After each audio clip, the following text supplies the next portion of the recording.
Israel என்ற ஒரு நாட்டை உருவாக்கி அங்கே அமர்ந்து கொண்டு அக்ஸா பள்ளியை கைப்பற்ற வேண்டும். அது யார்கிட்ட இருக்கு? முஸ்லிம்கள் கையில இருக்கு.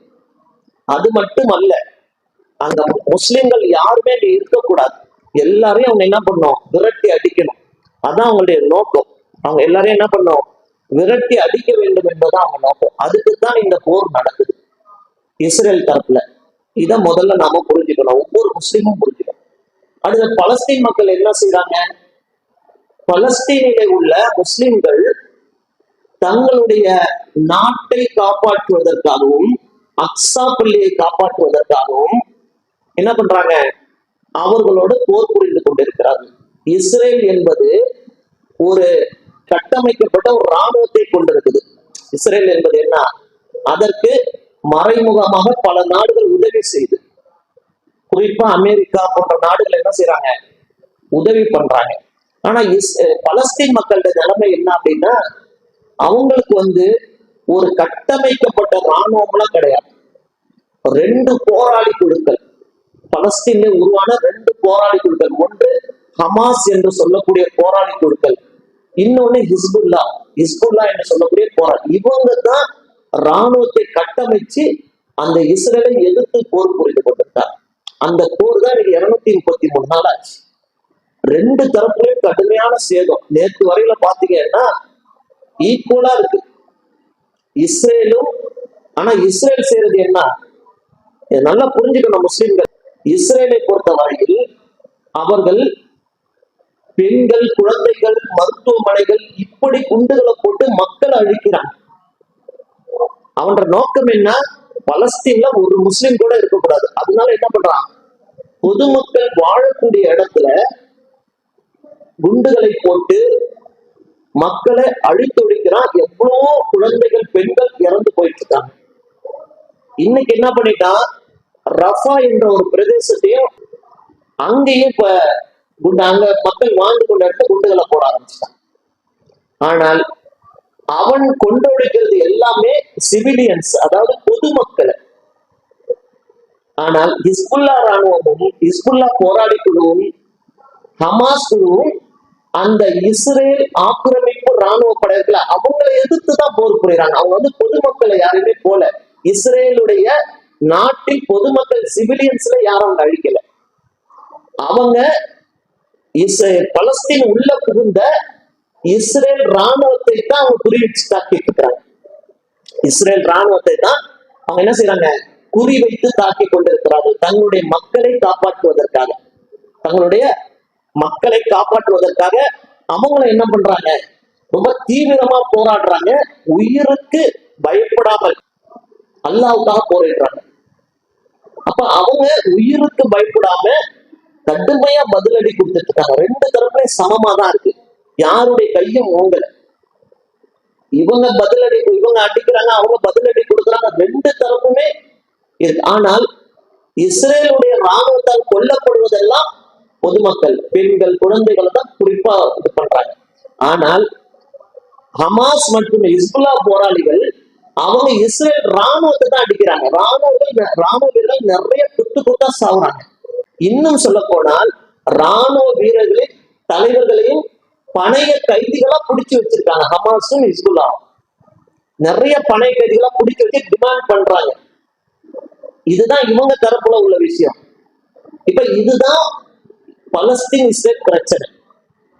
சரி, எதுக்காக ஹமாஸ் ஹிஸ்புல்லா போராளிகள் போராடுறாங்க அப்படின்னு கேட்டா, முதல்ல நல்லா ஒண்ணு புரிந்து கொள்ளணும்.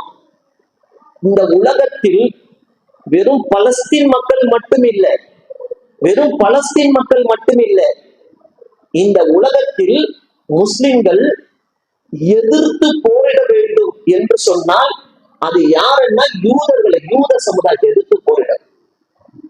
அது அல்லாஹ் நமக்கு இட்ட கட்டளை. ஏன் என்றால் இந்த யூத சமுதாயம் அல்லாஹ்வுடைய கட்டளைக்கு ரொம்ப மாறு செஞ்சவங்க, அல்லாஹ்வுடைய வேதங்களையே மாத்தினவங்க, நபிமார்களை கொலை செய்தவர்கள், நபிமார்களை ஏற்க மறுத்தவர்கள், அல்லாஹ்வுடைய அருட்கொடைகளுக்கெல்லாம் நன்றி செலுத்தாமல் அல்லாஹ்வுக்கு மாறு செய்தவர்கள். இன்னும் சொல்ல போனால் அல்லாஹ்வுடைய மார்க்கத்தையே சிதைத்தவர்கள் யூதர்கள். அல்லாஹ் அவங்களுக்கு எவ்வளவு வாய்ப்புகளை கொடுத்தான். குர்ஆன் நபிகளும் சொல்லி காட்டுறான். இந்த யூத சமுதாயத்துக்கு எவ்வளவோ வாய்ப்புகளை கொடுத்தான் அந்த உலகத்தில் வாழ்வதற்கு. ஆனால் அவர்கள் எதையுமே அவங்க என்ன செய்யல, சரியா செய்யல. அல்லாஹ்வுக்கு எதிராக தான் நின்னாங்க. அதற்கு பிறகுதான் அல்லாஹ் என்ன செய்யறான், ஈசா நபியை அனுப்புறான். அந்த யூத சமுதாயத்திற்காகத்தான் அல்லாஹ் ரப்பல் ஆலமீன் ஈசா நபியை அனுப்புறான். ஆனால் அப்பவும் அவர்கள் என்ன செய்தார்கள், ஈசா நபியை கொலை செய்ய முற்பட்டார்கள். ஈசா நபியை கொலை செய்ய முற்பட்டவுடன் அங்கதான் என்ன ஆகுது, கிறிஸ்தவ சமுதாயம் என்ன ஒண்ணு தெரியுது. அப்ப கிறிஸ்தவர்கள் என்ன செஞ்சாங்க, ஈசா நபியை அல்லாஹ்வுடைய மகன் என்ற ஒரு மாபாதக செயலை பண்ணாங்க. அப்ப ரெண்டு சமுதாயமுமே, அந்த ரெண்டு சமுதாயமே என்ன பண்ணுச்சு, அல்லாஹ்வுக்கு மாறு செய்தது. யூத சமுதாயம் அல்லாஹ்வுடைய வேதங்களை ஏற்றுக்கொள்ள மறுத்ததோடு மட்டுமல்லாமல் நபிமார்களை கொலை செய்ய முற்பட்டார்கள். ஈசா நபியை கொலை செய்ய முற்பட்ட பிறகுதான் கிறிஸ்தவ சமுதாயம் உருவாகுது. அப்ப கிறிஸ்தவர்கள் என்ன பண்ணாங்க, அல்லாஹ்வுக்கு இணை வைத்தாங்க. அல்லாஹ்வுடைய மகன் என்று ஈசா நபியை சொன்னாங்க. அவங்களும் போயிடுச்சு. அதுக்கப்புறம் தான் அல்லாஹ் ரப்பல் ஆலமீன் கிட்டத்தட்ட 600 வருடங்களுக்கு பிறகு அல்லாஹ் என்ன பண்றான், இறுதி நபியாக முஹம்மது ஸல்லல்லாஹு அலைஹி வஸல்லம் அவங்களை அனுப்புறான். அப்ப அவங்க கொடுக்கப்பட்ட மிஷன் என்ன, ரசூலா கொடுக்கப்பட்ட மிஷன் என்ன, அவங்க முதல்ல லா இலாஹா இல்லல்லாஹ், ஃபர்ஸ்ட் அவங்க அல்லாஹ் ஒருவனேங்கிற அந்த கொள்கையை கொண்டு வரணும். அடுத்தது அவங்களுடைய டார்கெட் யார்கிட்ட இருக்கணும், யூதர்களை நோக்கி தான் இருக்கும். அதனால்தான் யூதர்கள் பயந்தாங்க ரசூலுல்லாஹை பார்த்து. ரசூலுல்லாஹை ஏன் ஏற்றுக்கொள்ளலை யூதர்கள், ரசூலுல்லாஹி ஸல்லல்லாஹு அலைஹி வஸல்லம் மேல ஏன் இவரை இட்டு கட்டினாங்க, என்ன காரணம்னா அவங்களுக்கு தெளிவா தெரியும் முஹம்மத் ஏன் இறை தூதராக வந்திருக்கிறார் என்பது யூதர்களுக்கு தெளிவா தெரியும். தங்களுக்கு எதிராகத்தான் அவர் வந்திருக்கிறார் என்பது அவங்களுக்கு நல்லாவே தெரியும். அதனாலதான் ரசூலுல்லாஹ்வுடைய முழு போக்கஸும் யார் மேல இருந்துச்சு, யூதர்கள் மேலதான் இருந்துச்சு. அல்லாஹ் ரப்பல் ஆலமீன் சூரத்துல் மாயிதால 82வது வசனத்துல சொல்லி காட்டுறான், இறை நம்பிக்கையாளர்களுக்கு, விசுவாசிகளுக்கு யூதர்களை கடும் பகைவர்களாக காண்பீர்கள்ங்கிறாங்க. யூதர்களை கடும் பகைவர்களாக நீங்கள் காண்பீர்கள் என்று அல்லாஹ் சொல்லி காட்டான். அப்ப நாம மரணிக்கிறவல்ல, நாம எதிர்க்கக்கூடிய ஒரு சமுதாயம் எதுவா இருக்கணும்னா யூத சமுதாயத்து தான். அதுலயே அல்லாஹ் ரெண்டா பிரிக்கிறான். குர்ஆனை நல்லா அனலைஸ் பண்ணீங்கன்னா தெரியும். யூதர்கள்ல எல்லா யூதர்களும் கிடையாது, நல்லா புரிஞ்சுக்கணும். அதுலயே இன்னும் சில யூதர்கள் இருக்கிற, அதையும் அல்லாஹ் சொல்லி காட்டுறான். ஆல இம்ரான்ல அல்லாஹ் சொல்லி காட்டுறான், அவர்கள் வேதம் அறிந்தவர்கள். யாரு, யூதர்களிலேயே நல்ல யூதர்கள் இருக்காங்க. அவர்கள் இன்னைக்கும் இஸ்ரேலில் உள்ள யூதர்களுக்கு எதிராக ஆர்ப்பாட்டம் போராட்டம்லாம் அமெரிக்கால பண்ணிட்டு இருக்காங்க. அந்த யூதர்கள் என்ன பண்றாங்க, நல்ல யூதர்கள் அவங்க என்ன பண்றாங்க, இஸ்ரேலில் உள்ள யூதர்களே கிடையாதுங்கிறாங்க. அவர்கள் பலஸ்தீன் மீது போர் தொடுப்பது என்பது, இனப்படுகொலை என்பது எங்கள் மார்க்கத்திலே கிடையாதுங்கிறாங்க. அந்த யூதர்களை எதிர்த்து இந்த யூதர்கள் இன்னைக்கு அமெரிக்கால ஆர்ப்பாட்டம் போராட்டம் நடத்திட்டு இருக்கிறாங்க. அந்த யூதர்கள் கிடையாது. அதெல்லாம் தெளிவா குர்ஆன்ல தெளிவுபடுத்துறாங்க. எந்த யூதர்கள் என்றால், இஸ்ரேல் என்ற நாட்டை உருவாக்கி பலஸ்தீன்ல உள்ள எல்லா முஸ்லிம்களையும் கொன்றொழிக்கணும், இந்த நாட்டை விட்டு விரட்டணும் நிக்கிறாங்கல்ல, அவங்களுக்கு இந்த அமெரிக்காவை சப்போர்ட் பண்ணிட்டு இருக்கல அந்த யூதர்கள்.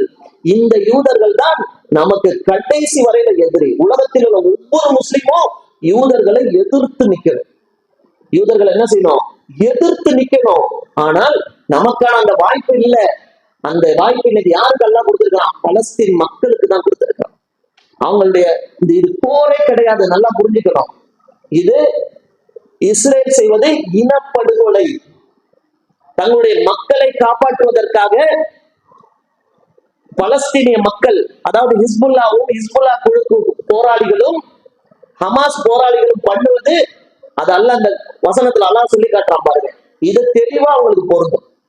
அல்லாஹ் சொல்லி காட்டுகிறான் 4வது சூரத்து நிசால 75வது வசனத்துல சொல்லி காட்டுறான், எங்கள் இறைவா, அநீதி இழைத்தோர் உள்ள இந்த ஊரிலிருந்து எங்களை வெளியேற்றுவாயாக, உன்னிடமிருந்து பொறுப்பாளரை எங்களுக்கு ஏற்படுத்துவாயாக, உன்னிடமிருந்து உதவியாளரும் எங்களுக்கு ஏற்படுத்துவாயாக என்று கூறிக்கொண்டிருந்த பலவீனமான ஆண்கள், பலவீனமான பெண்கள், சிறுவர்கள்.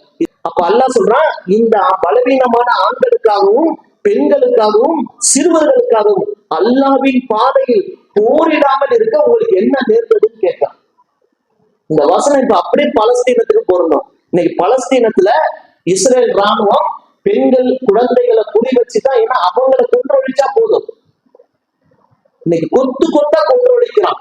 யாரும் கேட்க நாதி இல்லை. இன்னைக்கு முஸ்லிம் நாடுகள் என்று சொல்லக்கூடியவர்கள் கூட என்ன செய்யறாங்க, பயந்துட்டு உட்கார்ந்துட்டு இருக்கிறாங்க. ஆனால் அந்த பலஸ்தீன் மக்கள் இதெல்லாம் எதிர்பார்க்கவே இல்லை. ஹமாஸுடைய தளபதி, துணை தளபதி தெளிவா அறிவிக்கிறாரு, நாங்கள் அல்லாஹ்வுடைய பாதையில் போரிட்டுக் கொண்டிருக்கிறோம், யாருடைய உதவியும் எங்களுக்கு தேவை, எங்களுக்காக துஆ செய்யுங்கள், எங்களுக்காக துஆ செய்யுங்கள். ஒரு மிகப்பெரிய ராணுவத்தை எதிர்த்து நாங்கள் நின்று கொண்டிருக்கிறோம் என்று அந்த அளவுக்கு அவங்க ஒரு மிகப்பெரிய இக்கட்டான சூழ்நிலையில் இருக்காங்க. ஏன்? இந்த வசனத்தின்படி இஸ்ரேல் கொன்று குடிக்கிற தன்னுடைய பெண்களுக்காகவும் சிறுவர்களுக்காகவும் பலவீனமான ஆண்களுக்காகவும் இன்னைக்கு அந்த ஆண்கள் மக்கள் நிற்கிறாங்க அல்லாஹ்வுடைய பாதையில். அப்ப அவங்க இந்த மாதிரி நிற்கும் போது இதுல நம்முடைய பொறுப்பு என்ன, அதைத்தான் முக்கியமா கவனிக்கணும். குறிப்பா உலக நாடுகளில் உள்ள முஸ்லிம்கள், இந்தியாவில் உள்ள முஸ்லிம்கள் இப்படி ஒண்ணு நடந்துட்டு இருக்க அல்லாஹ்வுடைய பாதையில அவங்க போரிட்டு கொண்டிருக்கிறாங்க. யாரை எதிர்த்து? அல்லாஹ்வுடைய எதிரி யூதர்களை எதிர்த்து. அப்ப நம்மளுடைய ஸ்டேட்டஸ் என்ன, நம்முடைய ஸ்டாண்ட் என்ன? இதுல நாளைக்கு அல்லாஹ்ட்ட போய் பதில் சொல்ல வேண்டாமா? இதைத்தான் கவனிக்கணும். இதுல முக்கியமா 3 விஷயத்தை நீங்க கவனிக்கணும். இந்த விழிப்புணர்வு வரணும். முதலாவதாக இன்னைக்கு முஸ்லிம் மக்கள் மத்தியில இந்த இஸ்ரேல் பாலஸ்தீன் இஸ்ரேல் பிரச்சனை பத்தி அது என்னன்னே தெரியாம இருக்காங்க. ஏதோ நடக்குது என்கிற நமக்கு என்ன இல்ல, யார்கிட்டையும் எந்த விழிப்புணர்வும் இல்லை. இந்த விழிப்புணர்வை மக்களுக்கு கொடுக்கல யாருமே. இன்னைக்கு அப்டேட் என்ன, பலஸ்தீன் நேற்று என்ன, இன்னைக்கு என்ன, மக்கள் கொத்து கொத்தா செத்துட்டு இருக்காங்க. அதுக்கு பதிலடியும் கொடுக்குறாங்க. ஹமாஸும் ஹிஸ்புல்லாவும் அதுக்கு தகுந்த பதிலடி கொடுத்துட்டு இருக்கிறாங்க. உயிரை துச்சமா மதிச்சானா அவங்களுக்கு பெரிய சப்போர்ட் ஒண்ணுமே இல்லை. மறைமுகமா சில நாடுகள் சப்போர்ட் பண்றாங்க. அமெரிக்காவுக்கும் இஸ்ரேலுக்கும் எதிரான நாடுகள், அவங்க முஸ்லிம் நாடுகள் கிடையாது, சப்போர்ட் பண்றாங்க. மறைமுகமா ஆயுதங்கள் கொடுக்குறாங்க. அதை வச்சுதான் அவங்க கூறிட்டு இருக்கிறாங்க. அப்ப இந்த பிரச்சனையில் அல்லாஹ்வுடைய முன்னறிவிப்புகள் இருக்கு. இஸ்ரேல் பாலஸ்தீன் பிரச்சனை ரசூலுல்லாஹ்வுடைய முன்னறிவிப்புகள் இருக்கு. அப்ப எப்படி உலகத்தில் ஒரு முஸ்லிம்கள் இதுல கவனம் செலுத்தாம இருக்க முடியும்? உன்னுடைய மறுமை வாழ்க்கை இதுல இருக்கு, உனக்கு சோதனை இதுல இருக்கு. ஏதோ அங்க நடக்கிற பிரச்சனை உலகத்துல உள்ள முஸ்லிம்கள் சும்மா இருக்க முடியாது. இப்ப இதுல என்ன நம்ம செய்யணும்? இன்னைக்கு பலஸ்தீன் பிரச்சனைல 3 விதமான முஸ்லிம்கள் இருக்காங்க. ஒண்ணு என்னன்னே தெரியாத முஸ்லிம்கள், என்ன நடக்குதுன்னே தெரியாதங்க, அதை பத்தி எந்த விதமான நாலேஜும் கிடையாது. அது அவங்கள குறை சொல்லி இல்லை. இத இமாம்கள் என்ன செய்யணும், மார்க்க அறிஞர்கள் இதெல்லாம் மக்கள்கிட்ட கொண்டு போகணும் இந்த செய்தியை. இல்ல, இன்னும் சில பேர் என்ன பண்றாங்க, கொஞ்சம் விவரம் அறிஞர்கள் இந்த யூடியூப்ல இந்த நியூஸ்ல வர செய்தி எல்லாம் பாக்குறாங்க. பார்த்துட்டு என்னன்னு தெரியுது, ஆனா என்ன நாங்க என்ன பண்ண முடியும் அப்படின்னு நினைக்கிறாங்க. இன்னொருத்தவங்க என்ன பண்றாங்க, அறிஞர்கள் எல்லாம் வரலாறு எல்லாம் தெரியும், ஆனா வாய் மொழின்னு சொல்றாங்க. இப்ப இந்த மாதிரி தரப்பு தான் இருக்கிறாங்க. ஆனா இன்னும் சில பேர் என்ன பண்றாங்க, ரொம்ப இதை பத்தி தெரிஞ்சவங்க, நம்மளால எந்த பங்களிப்பும் அவங்க செய்ய முடியலையே, நம்ம மக்கள் இப்படி நம்முடைய சகோதரர்கள் சகோதரிகளுக்கு கொத்து கொத்தா செத்துட்டு இருக்காங்களே அப்படின்னு ஆதங்கத்துட்டு இருக்காங்க. ஆனா இதுல வழிகாட்டுதல் என்ன அப்படின்னா, நாம அங்க போகலாம் கூடாது, நாம இங்கதான் இருக்கணும். எப்படி அபிசீனியால ரசூலுல்லாஹ் இருக்க சொன்னாங்க அந்த மாதிரிதான் இருக்கணும். ஆனால் என்ன செய்யணும் தெரியுமா? 2 விஷயம் செய்யணும். ஒண்ணு, அந்த மக்களுக்காக நம்ம நிறைய துஆ செய்யணும். அந்த மக்களுக்காக என்ன செய்யணும், அதைத்தான் அல்லாஹ் பார்ப்போம். இந்த பிரச்சனையில உன்னுடைய ஸ்டாண்ட் என்ன, நீ என்ன மாதிரி முடிவு எடுத்திருக்க. இன்னொன்னு என்னன்னா, இந்த செய்திகளை இன்னைக்கு சோசியல் மீடியா என்பது எப்படி இருக்கு, ரொம்ப பெரிய அளவுல போயிட்டு இருக்கு. நம்மால முடிந்த அளவு என்ன செய்யணும், இந்த செய்திகளை மக்களிடத்துல கொண்டு பார்க்கணும். எங்கெங்கெல்லாம் சந்தர்ப்பம் நடக்குதோ, ஒரு ஸ்டேட்டஸ்ல ஃபேஸ்புக்ல ஏதாவது போடுறது, இது மாதிரி ஜும்மா உரை நிகழ்த்துறது, என்ன செய்யணும், நம்ம 4 பேர்ட்ட பேசும்போது இது மாதிரியான விஷயங்களை அவங்கள்ட்ட கொண்டு போறது. இப்படி என்ன செய்யணும், இந்த மாதிரி விஷயங்களை அவங்கள்ட்ட பேசும்போது, இப்படி இருக்கு இஸ்ரேல் பிரச்சனை, இதுதான் இந்த மாதிரி நடந்துட்டு இருக்கு, உங்களுடைய உறவினர்கள்ட்ட சொல்லணும், குடும்பத்தார்ட்ட சொல்லணும், நாலேஜ் கொடுக்கணும் ஃபர்ஸ்ட். ஏன்னா இது எதுக்கு சொல்றேன்னா, இஸ்ரேல் பாலஸ்தீன் பிரச்சனை என்பது பிரச்சனை முடியாது. நல்லா புரிஞ்சுங்க, நல்லா புரிஞ்சுங்க. ஏன்னா ரசூலுல்லாஹ்வுடைய முன்னறிவிப்புகள் இருக்கு. இந்த பிரச்சனை தீர்வுலாம் காணாது. எப்ப தெரியுமா தீர்வு வரும்? ரெண்டே விஷயத்துல வரும். தஜ்ஜாலுடைய என்ட்ரி அப்பதான் இதுக்கு தீர்வு வரும். ரெண்டாவது மஹதி அலைஹிஸ்ஸலாமுடைய என்ட்ரி. இந்த ரெண்டு பேருடைய என்ட்ரியும் உலகத்துல ரொம்ப ரொம்ப முக்கியமானது. மஹதி அலைஹிஸ்ஸலாம் என்ட்ரி ஆவாங்க, அடுத்து தஜ்ஜாலுடைய என்ட்ரி இருக்கும், ஃபைனலா ஈசா அலைஹிஸ்ஸலாம். இங்கதான் நம்முடைய ஈமான் நிக்கும். அப்ப இந்த மக்களுடைய போராட்டம் அங்க நிக்கும். இப்ப பலஸ்தீன் பிரச்சனை, இஸ்ரேல் பிரச்சனை சாதாரண நினைச்சுக்காதீங்க. அது அக்ஸா பள்ளியை நாம காப்பாற்றுவதற்கான பிரச்சனை. இது நம்முடைய மான பிரச்சனை மட்டும் இல்ல, நம்முடைய ஈமான் உறுதிக்கான பிரச்சனை. உதாரணத்துக்கு யோசிங்க, இன்னைக்கு காபா நம்முடைய முதல் புனித தலம் மக்காவில் உள்ள காபா, நம்முடைய முதல் புனித தலம் மக்காவுடைய காபா. அடுத்தது எது? மஸ்ஜித் நபவி மதீனாவுல உள்ள மூணாவது அக்ஸா.